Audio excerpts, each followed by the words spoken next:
राधा के पैदा होते ही उसकी माँ का देहांत हो गया था। घर के सभी लोग राधा को ही उसकी माँ के मरने का कारण मानते थे और उससे बहुत बुरा व्यवहार करते थे।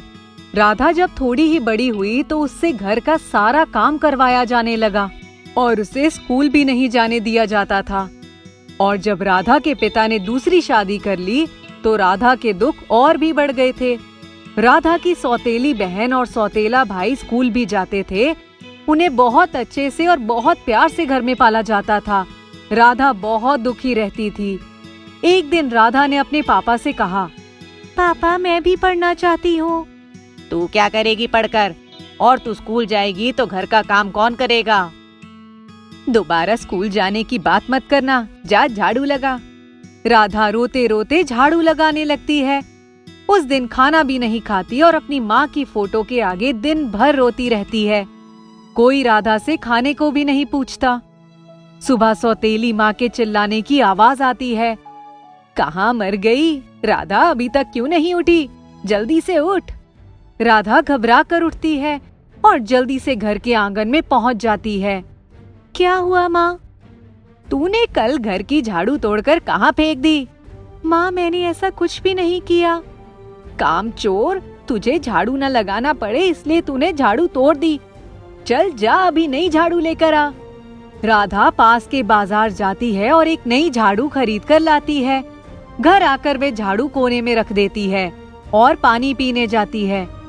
जैसे ही पानी पीकर आती है देखती है कि घर की झाड़ू लग चुकी होती है। ये देखकर हैरान हो जाती है कि इतनी जल्दी घर की सफाई कैसे हो गई। अरे राधा, झाड़ू लेकर आई या नहीं? घर की आज सफाई होगी कि नहीं? इतना कहते कहते किचन से बाहर आती है तो देखती है कि पूरा घर साफ है। वह आश्चर्य में पड़ जाती है कि इतनी जल्दी राधा ने पूरा घर साफ कैसे कर दिया। चल ठीक है, अब सफाई हो गई, जाके कपड़े धो। राधा कपड़े धोने जाती है और जैसे ही वह कपड़े धोने बैठती है देखती है कि झाड़ू उसके बगल में रखी है। वह वापस झाड़ू को उसकी जगह पर रख आती है। थोड़ी देर बाद फिर देखती है कि झाड़ू उसके बगल में रखी है। फिर वापस झाड़ू को उसकी जगह पर रखने जाती है, लेकिन जैसे ही वापस आती है देखती है कि कपड़े धोकर रस्सी पर सूख रहे हैं। उसकी तो कुछ समझ में नहीं आता कि आखिर हो क्या रहा है, पर राधा डांट और मार के डर से किसी को कुछ नहीं कहती है। वह जहाँ जहाँ जाती है घर में झाड़ू उसके पास आकर खड़ी हो जाती है। फिर उसे लगने लगता है कि इस झाड़ू में ही कुछ गड़बड़ है, तो डर के मारे उसे बाहर फेंक आती है। लेकिन घर में जैसे ही वापस आती है वह झाड़ू उसके घर में फिर मिलती है। डर के मारे उसे रात भर नींद नहीं आती। थोड़ी देर बाद उसे किसी की आवाज सुनाई देती है। कौन है? ये किसकी आवाज है? राधा, मैं तुम्हारी माँ हूँ। कौन माँ? राधा, मैं तुम्हारी मरी हुई माँ हूँ। अपनी माँ की आवाज सुनकर राधा रोने लगती है और अपने दुख अपनी माँ को सुनाती है। मुझे सब पता है राधा, लेकिन अब मैं सब ठीक कर दूंगी और ये झाड़ू तुम्हारा हर काम में सहायता करेगी। अगले दिन से राधा को घर में कोई काम नहीं करना पड़ता। सारा काम झाड़ू कर देती है और राधा को ये सब देखकर बहुत खुशी होती है। राधा की सौतेली माँ को ये सब देखकर हैरानी हो जाती है कि इतनी छोटी सी बच्ची इतने जल्दी इस घर का सारा काम कैसे कर रही है। उसका शक बढ़ता ही जाता है और वो राधा पर नजर रखने लगती है। एक रात में राधा को किसी से बात करते सुन लेती है, पर उसे दिखाई नहीं देता कि राधा किससे बात कर रही है। दूसरे दिन वह राधा को बहुत डांटती है और मारती है, ये बताने के लिए कि वह किससे बात कर रही थी और घर में क्या हो रहा है। पर राधा उसकी सौतेली माँ को कुछ नहीं बताती, लेकिन रात को अपनी माँ को सब कुछ बताती है और बहुत रोती है कि मुझे आज सौतेली माँ ने बहुत मारा।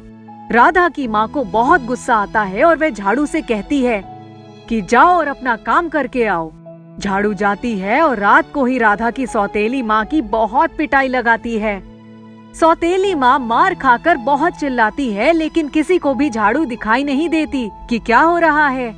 सब पूछते हैं कि क्या हो रहा है, क्यों चिल्ला रही हो।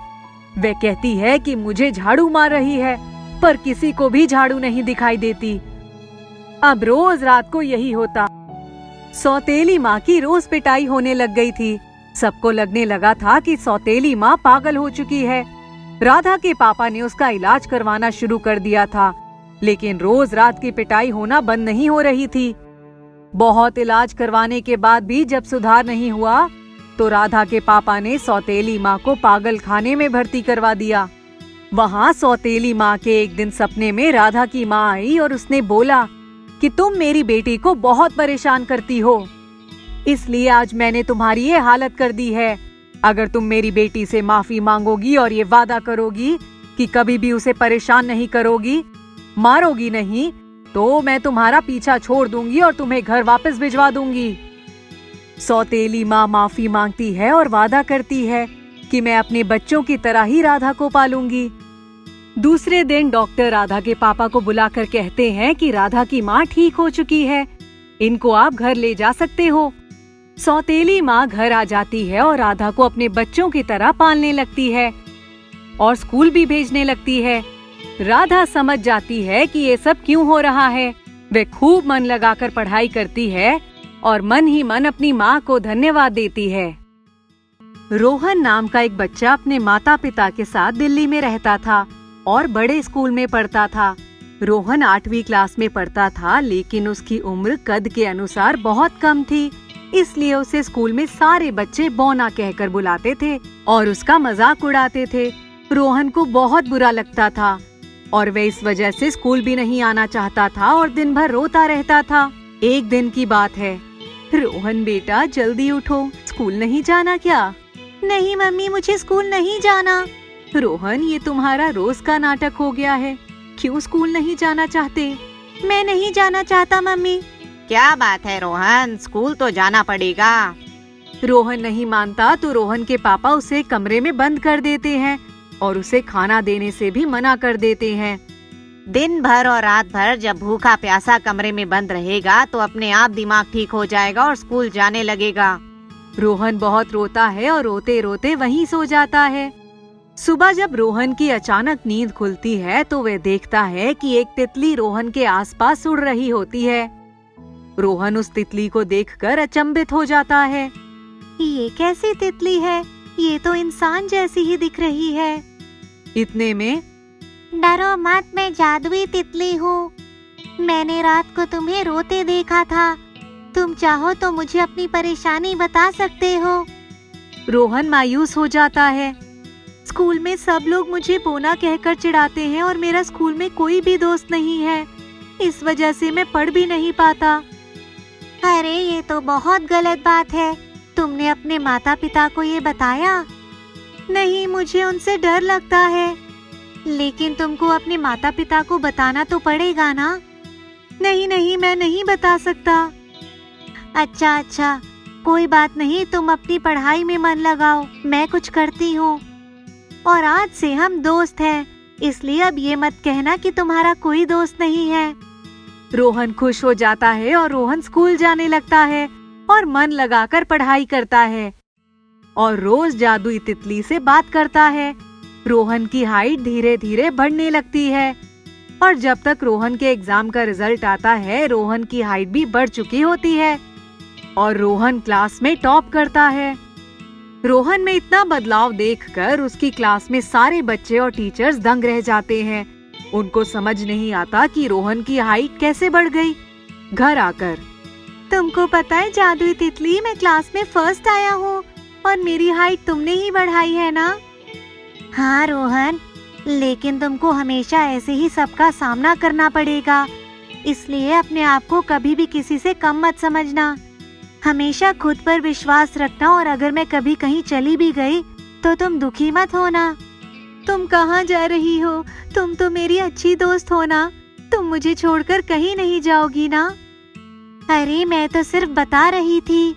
जादुई तितली एक दिन रोहन को एक किताब देती है और उसको कहती है, इस किताब को 2 दिन बाद ही खोलना।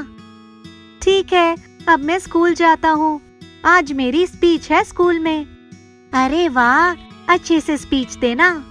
हाँ चलो, मैं निकलता हूँ। और इतना कहकर रोहन वहाँ से चला जाता है। स्पीच देते हुए रोहन कहता है, ये स्पीच मेरे खुद के ऊपर है, मुझे हमेशा मेरी हाइट के कारण नीचा दिखाया गया और सब मुझे बौना कहते थे, लेकिन मैंने अपने आत्मविश्वास को कभी कमजोर नहीं होने दिया। आप सभी लोगों से एक अनुरोध है कि आप किसी का कभी मजाक ना उड़ाएं। रोहन की स्पीच पर सब बहुत तालियां बजाते हैं और उसकी बहुत तारीफ करते हैं और रोहन के माता पिता को भी उनकी गलती का एहसास हो जाता है। 2 दिन बाद जादुई तितली के कहे अनुसार रोहन वह किताब खोलता है। किताब में लिखा होता है, रोहन, हम जादुई तितलियों की उम्र 5 साल की ही होती है। अब मैं जा रही हूँ, लेकिन तुम कभी खुद को अकेला मत समझना। मैं हमेशा तुम्हारे साथ हूँ और कभी रोना मत। रोहन इतना पढ़कर बहुत दुखी हो जाता है, लेकिन उसको जादुई तितली जीने का तरीका सिखा देती है और रोहन जादुई तितली की दी हुई किताब हमेशा अपने साथ रखता है।